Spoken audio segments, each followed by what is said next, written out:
morning, everyone.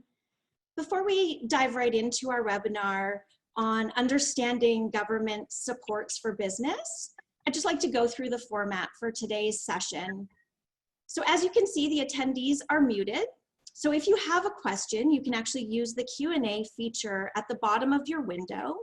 And Mackenzie from the Sandbox will be facilitating a Q&A period with Amanda and Jay from EDC once the presentation is finished. Also later today, we'll be sending a link to access all of the resources that were shared in today's webinar. So let's begin. By way of introduction, my name is Danielle and I'm the Managing Director here at the Sandbox. We're all experiencing an unsettling time, which underscores the importance of community, leadership, and connectedness. So before we hand over the webinar to our sponsors, EDC, I would like to invite our Mayor of the City of Barrie to provide some opening remarks.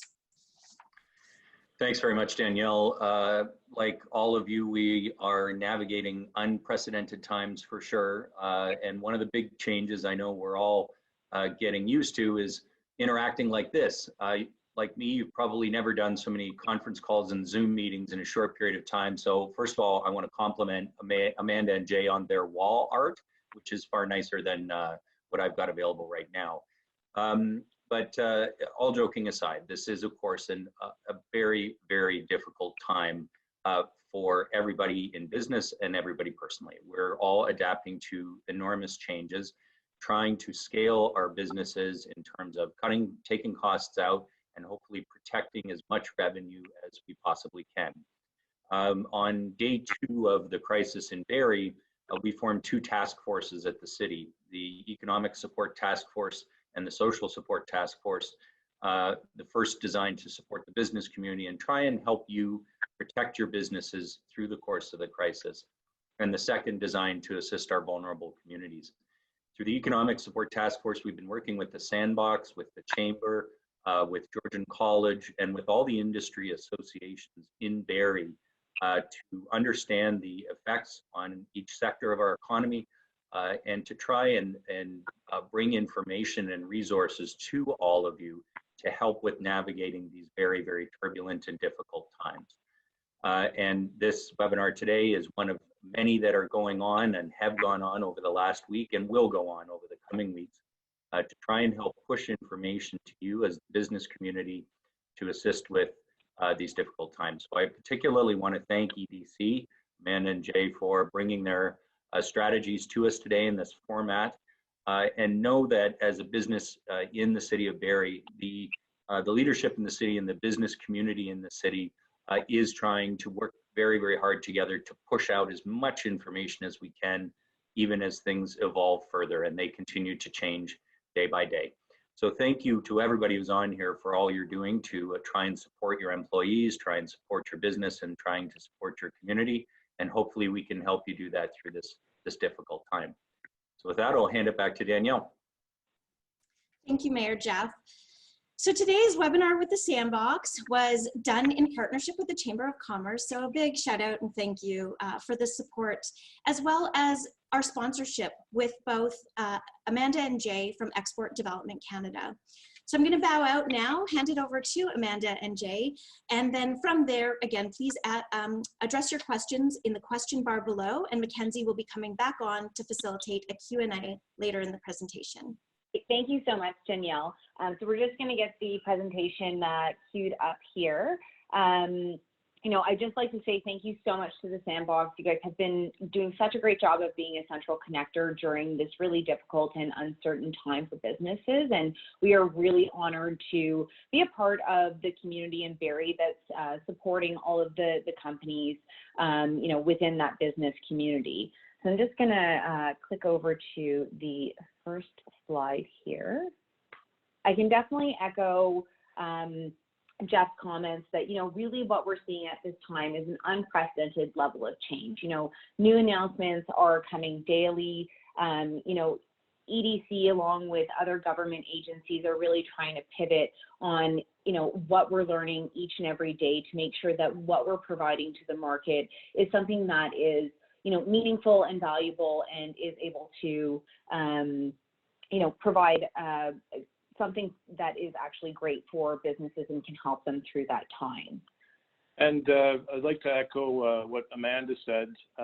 We're also working closely with our government partners, specifically BDC, the Trade Commissioner Service, and being advised by the federal government, us as a Crown.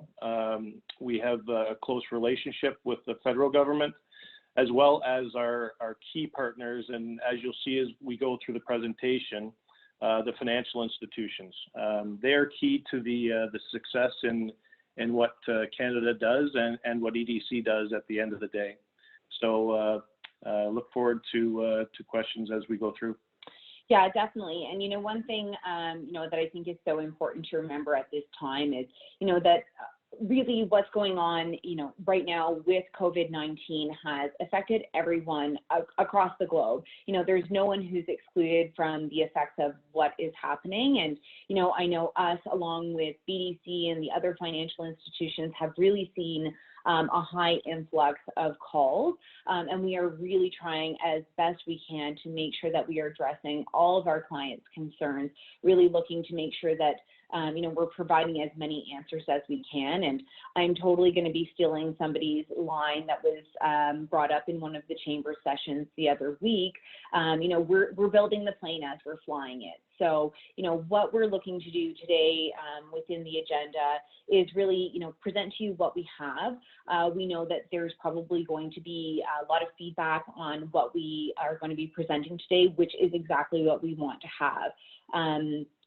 Really the one thing about EDC is that we have several solutions that we are able to offer to our clients, and the business credit availability program affects each and every one of those in a very different way. So when Justin Trudeau provided this announcement, EDC had to take a really sharp lens to look at each and every one of the pieces that we knew that we were going to be providing out to our clients. Now, some of those are more fully developed than others, but know that, we really wanted to bring the solutions that we had available as soon as possible. And I think, Jay will echo, along with a lot of the other government agencies, that we're trying to roll this out in stages. So get to you what we can, and then hear the feedback on it. And if there are things that we are missing, we definitely want to make sure that we have an open line of communication for everyone to provide their thoughts, their feedback, and, tell us really what's most important to them. So I will definitely invite everyone that after this session that you can either reach out to the Sandbox or to myself, or,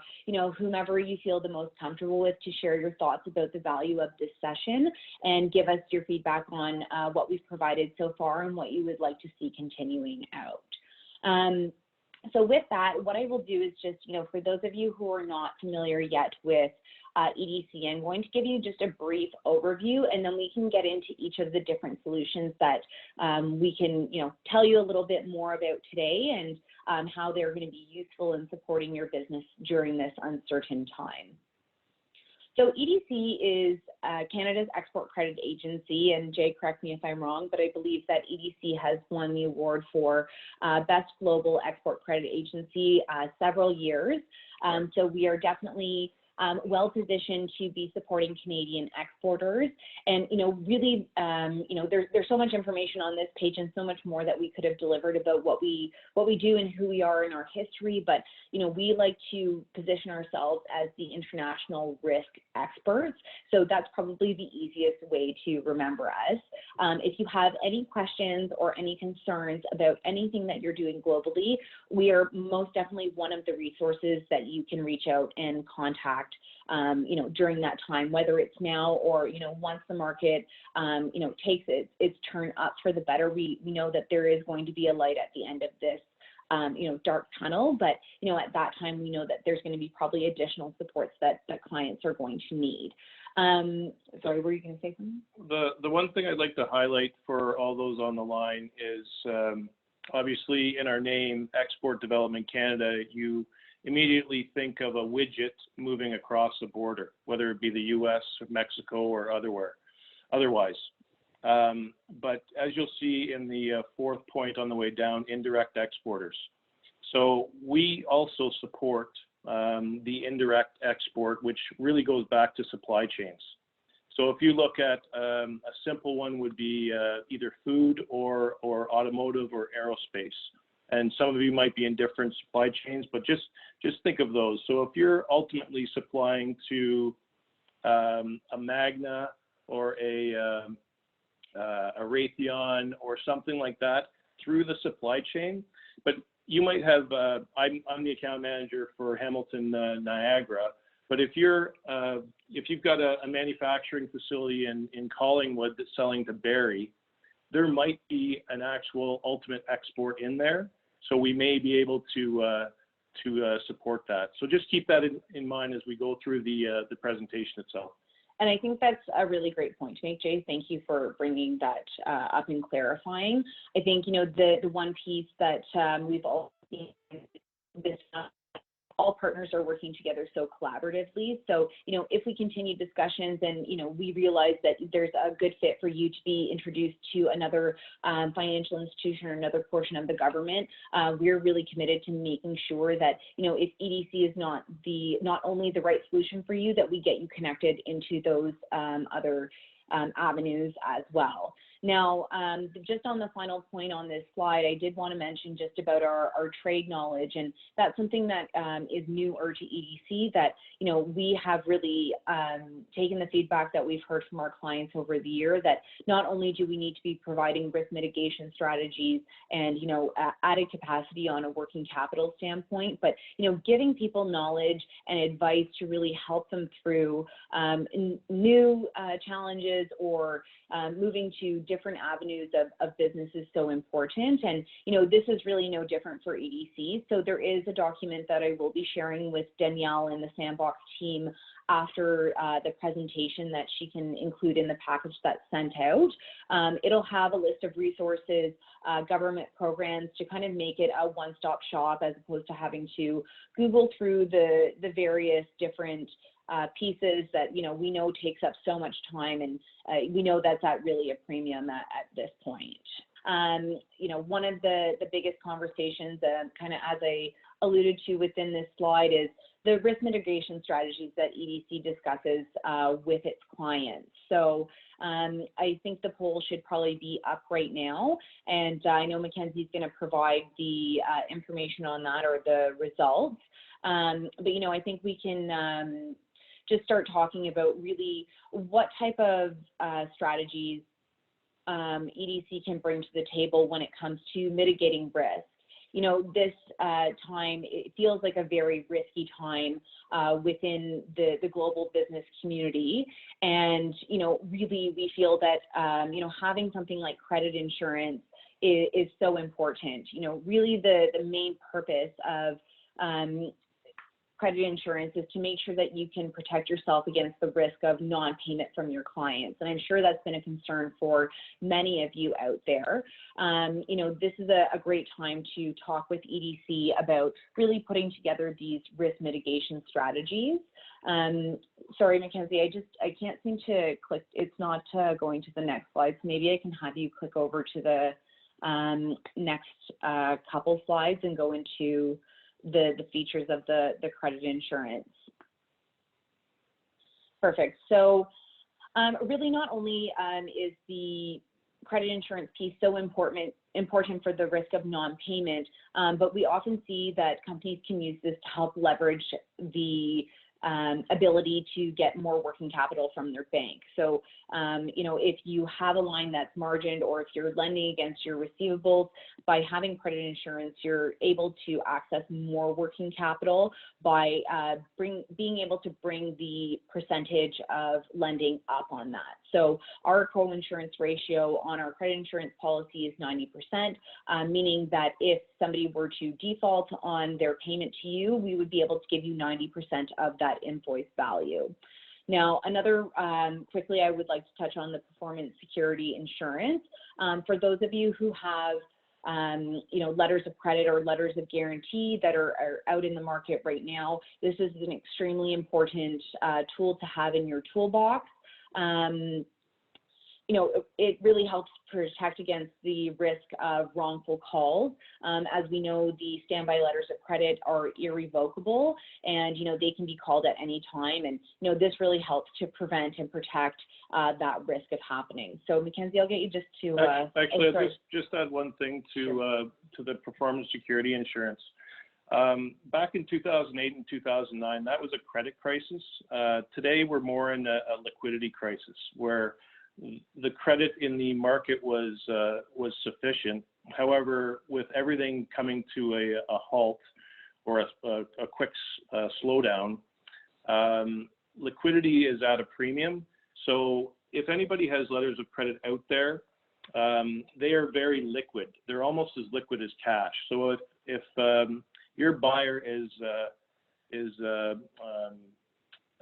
cash strapped or something along those lines, and we have seen it before. I don't want to say it's a constant, but where they will call wrongfully the letter of credit, and then they get the benefit of that cash. It might be wrong, but it is something to watch for, and this is a mitigant against that. Typically, I don't do such a deep dive on the credit insurance in terms of what's covered and what's not. We usually just leave it as, what's the risk of non-payment. But there's some really important ones that I think are really key to highlight during this critical time. So, of course, we understand that if a client defaults on a payment, that yes, this is something that would, trigger a claim. Bankruptcy, of course. But, the final two on this list here, I think, are so important for people to understand that, import and export restrictions may change over the coming weeks. And that's, something, if you have goods on the water and you're not able to get them into the port because, during shipping, all of a sudden the rules change, this is something that can be covered by your credit insurance policy. Additionally, EDC can also cover pre-shipment coverage. We can provide protection against contract cancellation. So if you are already incurring costs related to a contract, then I would say it's definitely something, whether you're doing customized goods or goods that, can't necessarily be easily resold to another client, then this is something to take a look at as well. A really key piece to highlight, when we look at our credit insurance underwriting, we typically backdate the policy to the beginning of the month of the application. So right now, anyone who would be looking to obtain credit insurance would have coverage from March 1st onwards. So that would cover against, sales or shipments that have already happened. So just, wanted to bring that up because I know there's probably already some nervousness or maybe some anxiety about shipments that have already been made, might be already on the water, being shipped to their location, or, stuff that has already gone out, and we're concerned already about, whether, not necessarily because of the client, but just because of the global economy, whether, the payment is really going to come through at the end of the day. Very similar, as Jay was saying, in 2008, both he and I were working at EDC, and, we can attest to, how EDC came to the table during that time, although this is a much different situation, truth be told. EDC at that time and at this time is really prepared to take on a greater risk. So one of the ways that BCAP is really helping us to support our clients during this time is to increase our ability on credit limits. So if you have clients that you've made sales to, and perhaps you're looking to increase that amount just because you'll have to give them, say, longer terms or a higher amount, and that's a request from them, then this is a really great way that we're going to be able to be flexible. In addition to that, I would say in the challenging situations, as credit may begin to deteriorate over the coming weeks, we're definitely not going to, be in a position where we're going to be leaving people, say, high and dry. We really want to make sure that we can, for as long as possible, stay in, work with you, work with your customer to resolve these situations.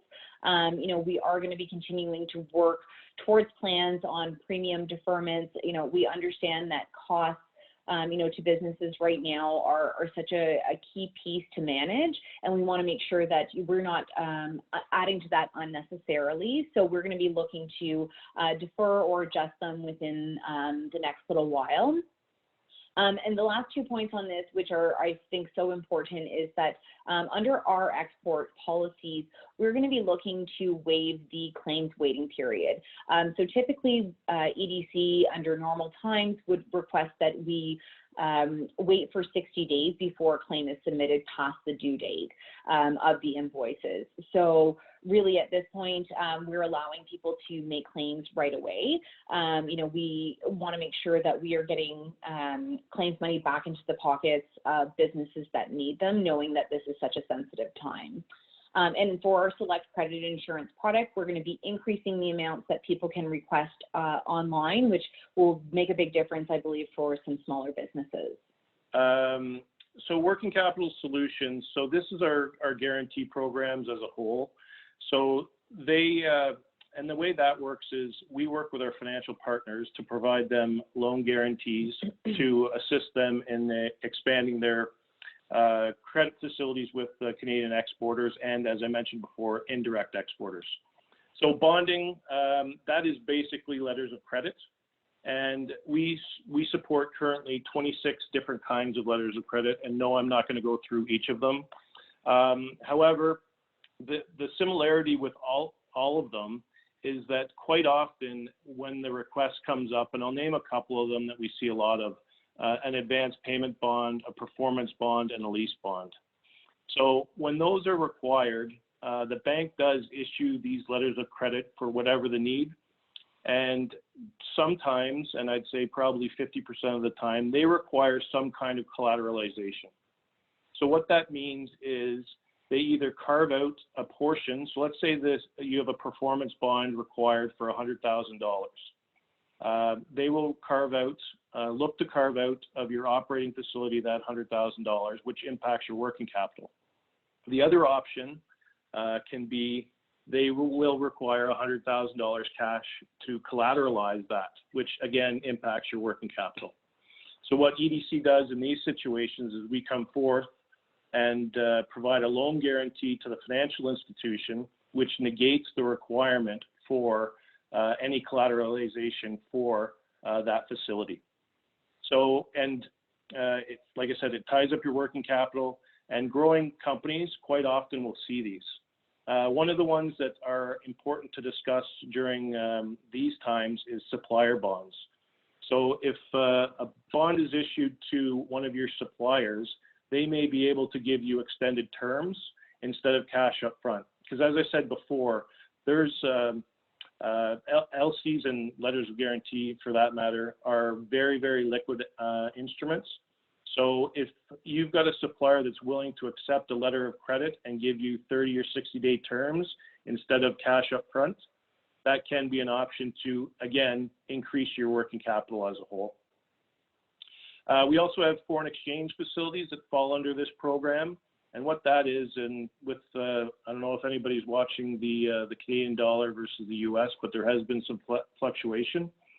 So if a company gets into, whether it be forwards or swaps or something like that, we can look at assisting depending on the situation. We really need them attached to a contract and not just speculation.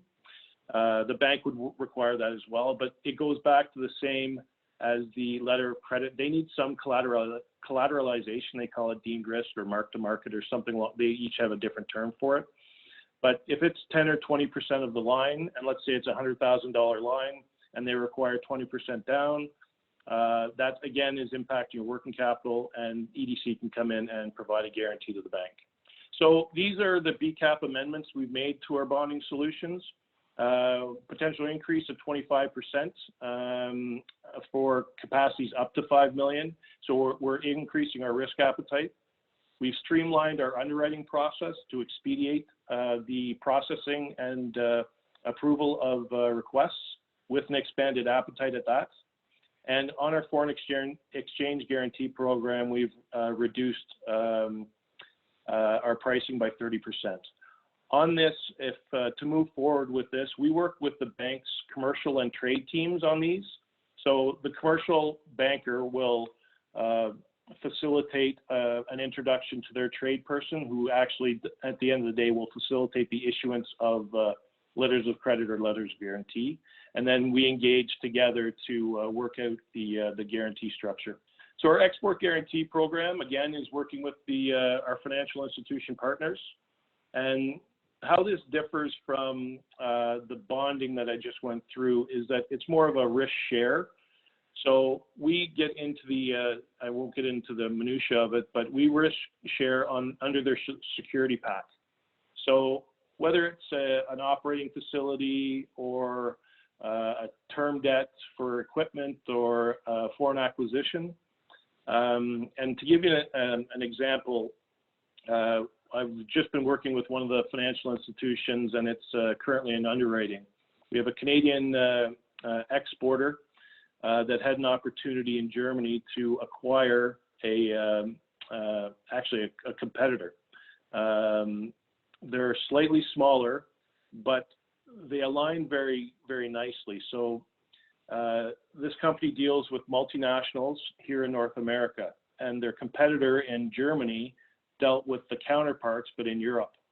So by acquiring this company, they not only have access to ABC Company Multinational North America, now they have access to ABC Company Europe as well.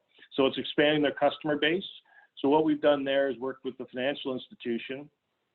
They're facilitating the loan for the purchase or the acquisition, and EDC is coming in with a guarantee in the background to provide to the bank so the customer can go forth and purchase this. Had we not been there, the bank didn't have the wherewithal to move forward, or the risk appetite. They had the wherewithal, but not the risk appetite to move forward and make that acquisition possible through a facility. And basically, at the end of the day, we're here to increase the access to capital that companies have. So this gets into some of the areas that we work, the pre-shipment and the work in progress. That's an area that the financial institutions generally do not finance. And I say generally because in certain situations they will. But in the event that they don't, which is, I would say, the majority, we can come in and provide, again, an EGP or a guarantee and work with the financial institution so they will pull that WIP and pre-shipment into the overall borrowing base of the operating line, therefore increasing the availability of credit. So that goes back to the operating line. It doesn't always have to be WIP or pre-shipment.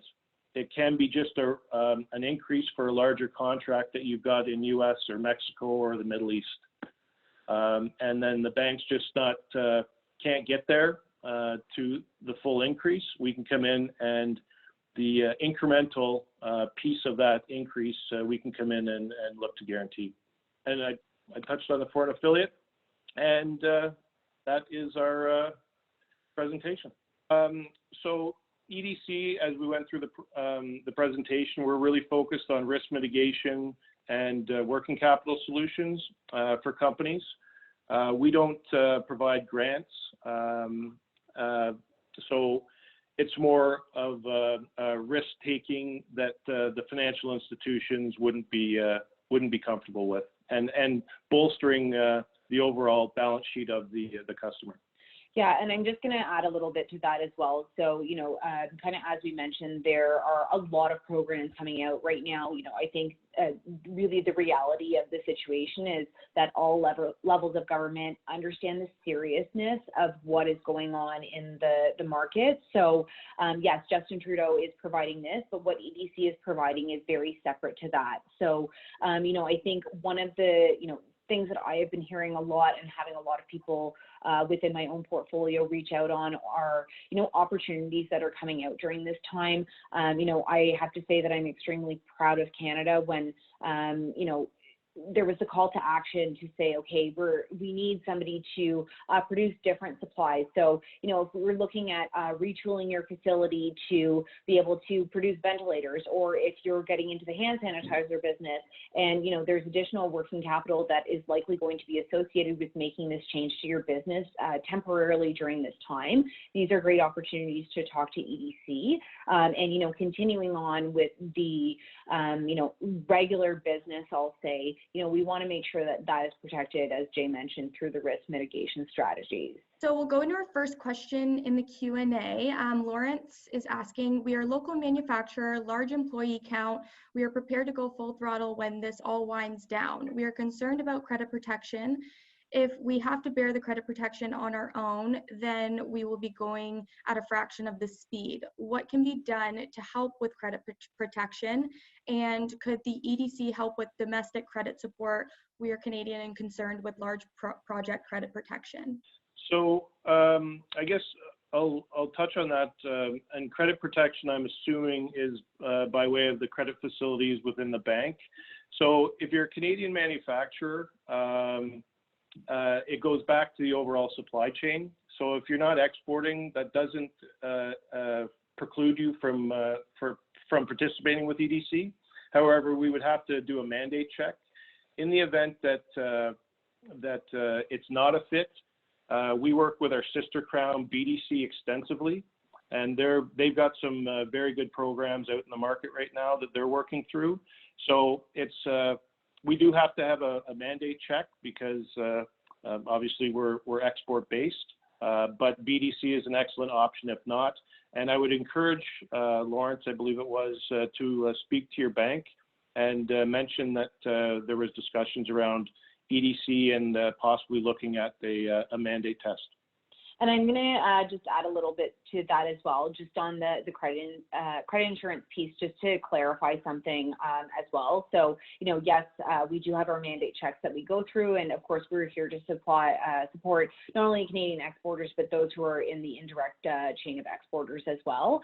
We can, through one of our insurance partners, provide coverage at the same time or in tandem to your export business on your domestic clients as well. So if you're making an application to cover, contracts that are going to take place outside of Canada, you can also get coverage at the same time through our partner COFAS to get coverage on your domestic business as well.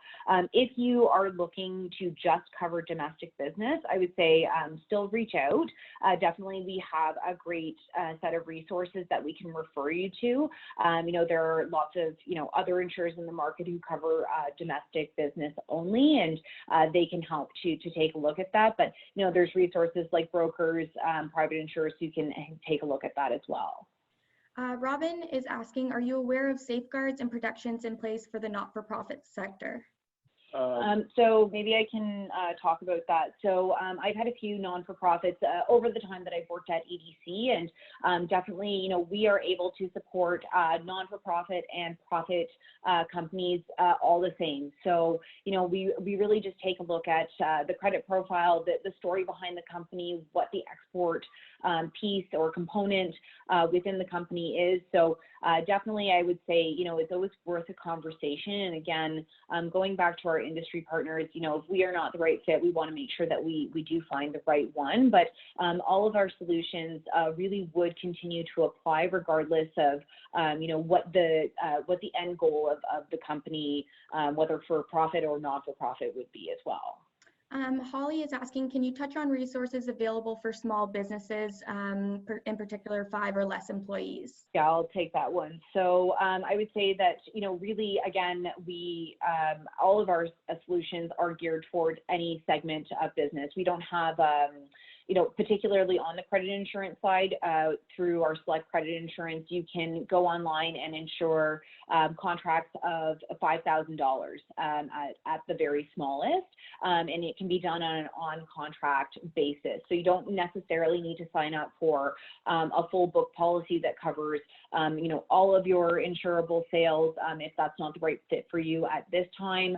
If you only have, say, one export contract right now that's on the go, then yeah, that would be a perfect solution. We have been really proud about the offering that we have been able to provide to small businesses over the past few years. It's been, I would say, a really big conversation at EDC that this is a segment of the market that we are really committed to.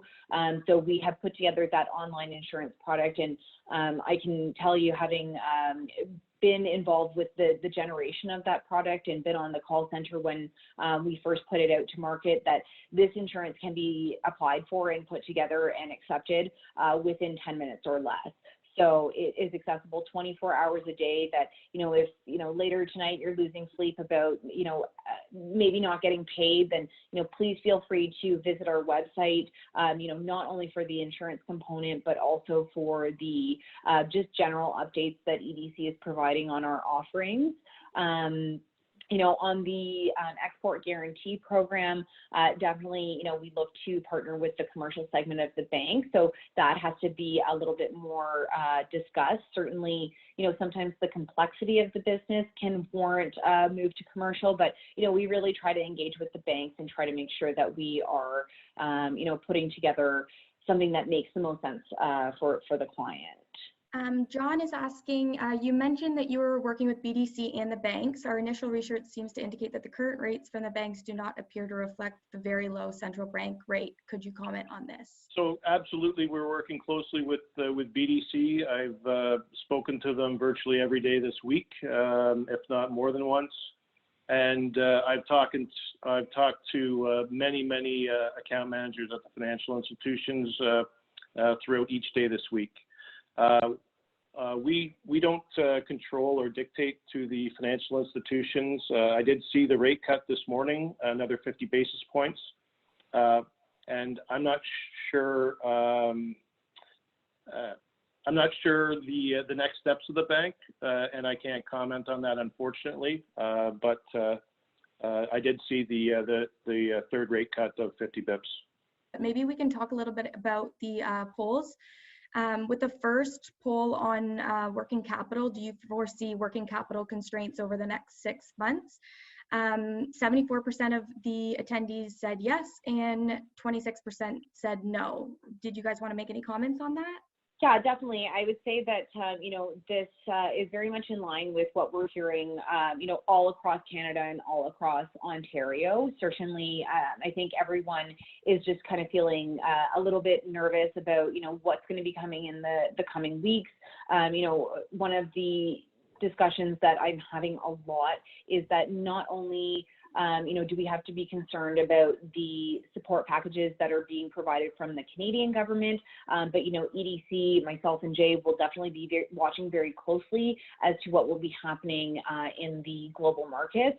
So, what other type of supports are coming out in each individual country. Obviously, the U.S. is a big one that we will be keeping our eye on, but, as each country makes decisions on how they choose to support their businesses, that's going to have global impacts on, what else goes on, for Canadian companies who are dealing internationally.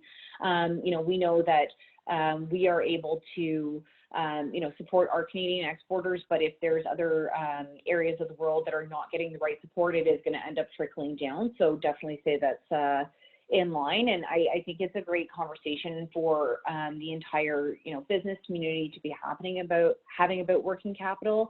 So many of these solutions, in the best of times, we always say have to happen collaboratively, that, the banks will, come to the table in partnership with EDC and BDC, to really put something together to make sure that we can all weather this storm.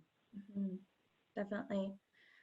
So the next poll, are you familiar with letters of guarantee / standby letters of credit? 30% of attendees, 35%, said yes, and 65% said no. So it's actually a growing segment in the world market as a credit facility, and used more and more. Like I mentioned, we support 26 different kinds of bonds or letters of credit, letters of guarantee. So it is a growing segment, and it's something definitely to consider, both on the buy side and the sell side. So if there's some research that you can do to inquire, and it really varies industry by industry. Some are more accepting, and it's kind of like a currency, versus other industries that don't use it at all. So do some research and see if there's some opportunity that you can take advantage of in your industry. And then with the last poll regarding working capital, do you foresee working capital constraints over the next 6 months? So 74% said yes, and 26% said no.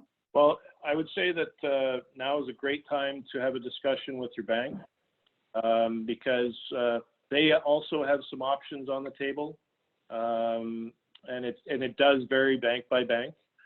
And I'd like to say that they're still operationalizing just as we are. As Amanda mentioned at the start of the presentation, this is a fluid situation, and it's changing day by day. And we are working diligently to accommodate the market as best we can with our ties to the government, but as well as our financial institution partners. So it is fluid, but I would encourage a discussion of what they can offer you, and also what's going to happen in the coming days and weeks.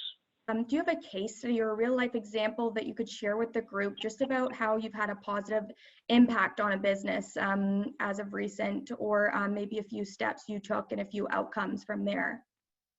Yeah, so actually I have a really good one. So a client that I didn't necessarily bring into EDC, but came to EDC as a really small business. They actually put together emergency electrical towers after, disasters. So after extreme weather events, they come in and put in power grids. And, obviously this is a really meaningful piece of business, not only for, the people that are supporting them, but, just for the good that they're doing for the world. Now, they came to EDC originally for actually bonding requests. So they were being asked to get a performance bond. So really the bond represented a piece or an amount within the contract that they would be, executing. And they really didn't have the cash to, complete the actual project and put forth this performance bond and carve that piece or, put forth that cash in order to make it actually happen. And it was something that, the purchaser felt very strongly about, so their client would not move forward with the contract without that. So EDC was able to come to the table and, provide them that 100% support on that performance guarantee.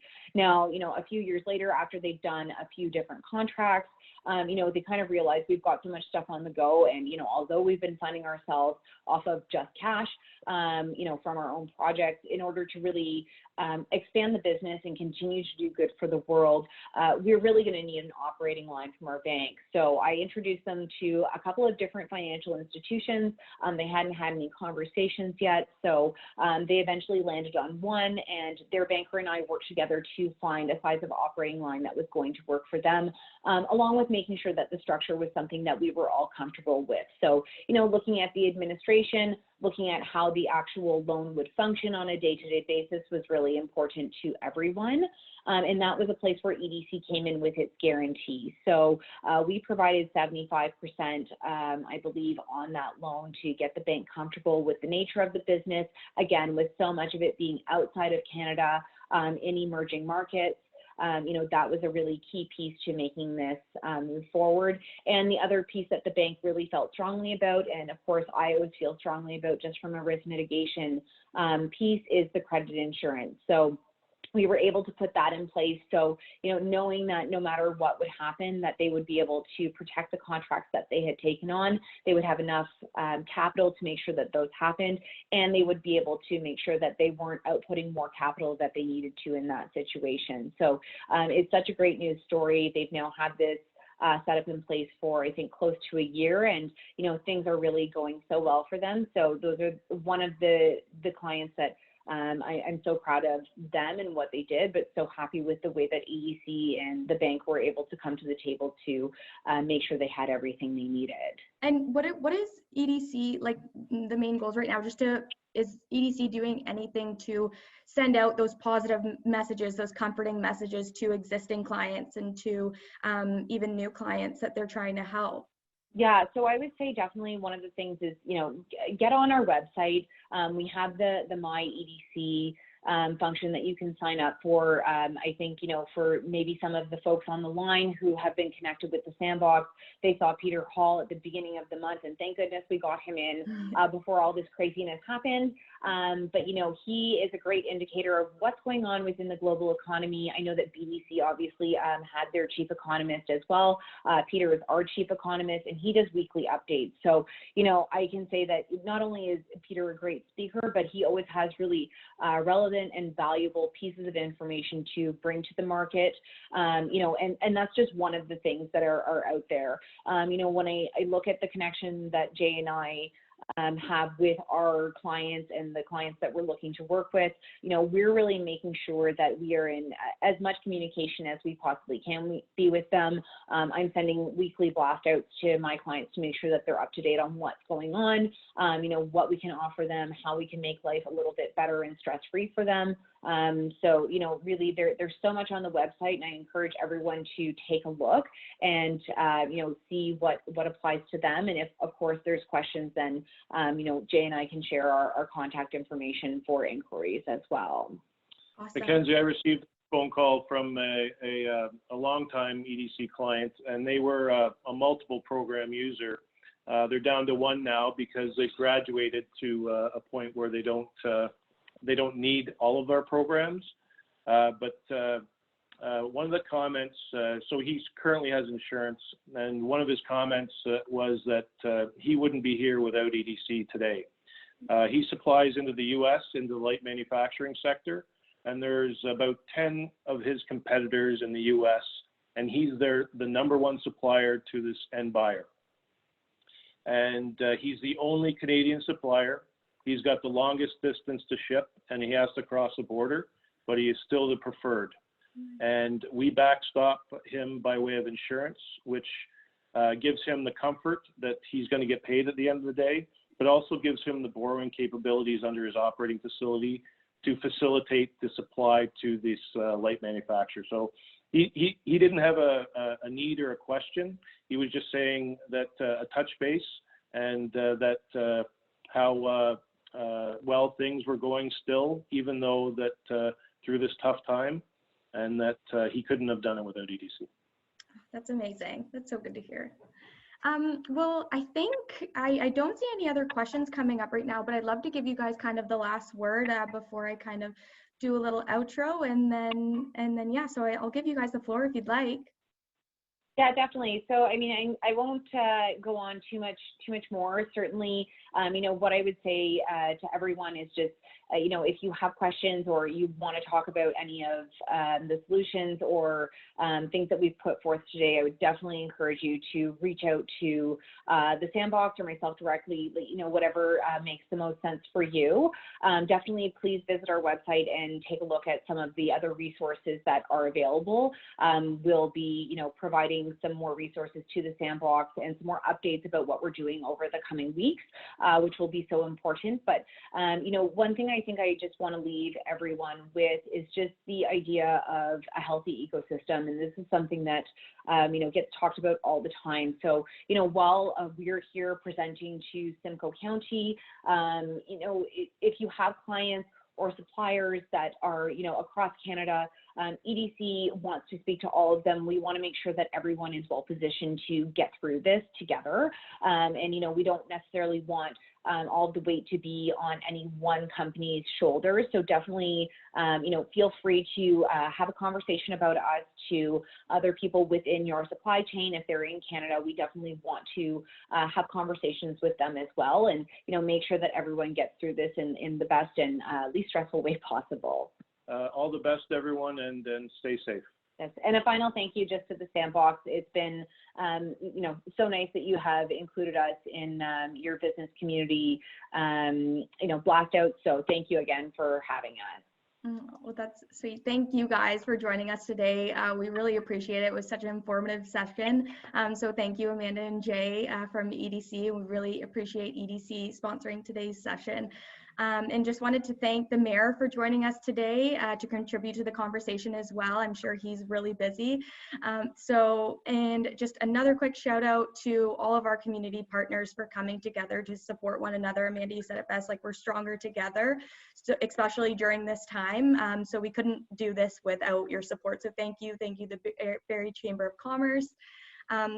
We really appreciate everybody who logged on today for this presentation, and we hope you'll join us for next week's sessions.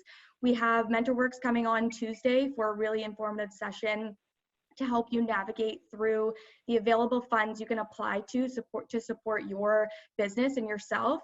And then on Friday, a session with Samra Safar, a bit of an uplifting conversation just on the importance of mental health and creating connections during this time. So you can head to our website and follow us on socials at Sandbox Center to register and stay updated.